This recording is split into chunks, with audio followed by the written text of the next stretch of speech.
Selamat datang di Facebook Tante Yuni. Pelabuhan Sunda Kelapa, gerbang perdagangan dunia sejak abad ke-16.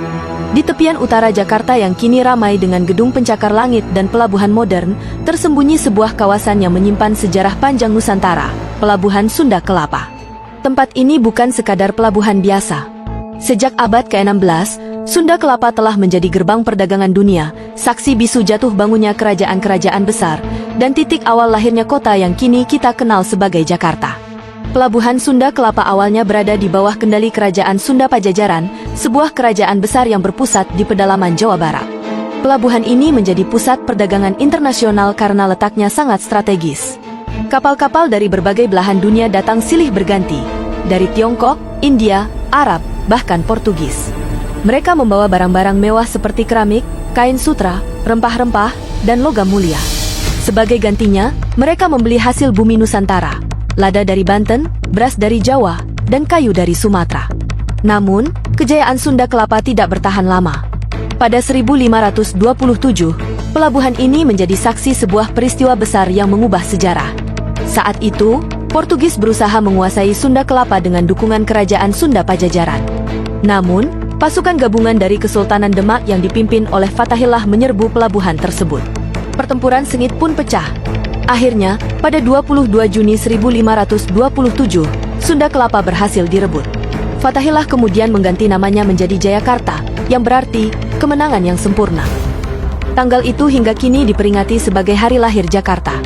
Sejak saat itulah, Sunda Kelapa tak lagi hanya sekadar pelabuhan, melainkan simbol perlawanan terhadap penjajah.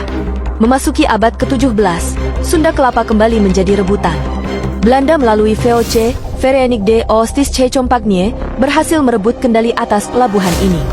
Mereka membangun benteng pertahanan yang kokoh, mengatur arus perdagangan, dan menjadikan Batavia sebagai pusat pemerintahan kolonial di Asia Tenggara. Dari sinilah Belanda memonopoli perdagangan rempah-rempah, mengirim hasil bumi Nusantara ke Eropa, dan memperkuat kekuasaannya selama berabad-abad. Bagi bangsa Eropa, Sunda Kelapa adalah mutiara perdagangan. Dari sinilah mereka mengeruk kekayaan yang luar biasa. Namun bagi rakyat Nusantara, pelabuhan ini adalah simbol penindasan dan monopoli. Ribuan pekerja pribumi dipaksa bekerja di gudang, galangan kapal, dan dermaga tanpa imbalan yang adil. Meski begitu, Sunda Kelapa tetap memiliki peran penting dalam membentuk wajah Jakarta. Pelabuhan ini menjadi pintu masuk budaya, bahasa, dan teknologi dari berbagai bangsa. Tiongkok membawa tradisi dagang dan keramik, Arab memperkenalkan Islam dan aksara, India menghadirkan kain dan seni, sementara Eropa memperkenalkan teknologi perkapalan. Semua itu bercampur, membentuk identitas kosmopolitan yang hingga kini terasa di Jakarta. Kini, Sunda Kelapa mungkin tidak lagi menjadi pelabuhan utama. Namun, jejak sejarahnya masih ada. Kapal-kapal pinisi dari Bugis dan Makassar masih bersandar di dermaga, membawa barang dari berbagai daerah di Nusantara. Bangunan tua bergaya kolonial masih berdiri, menjadi saksi bisu perjalanan panjang kota ini. Dari kisah Sunda Kelapa, kita belajar bahwa sebuah tempat bisa menjadi saksi sejarah besar.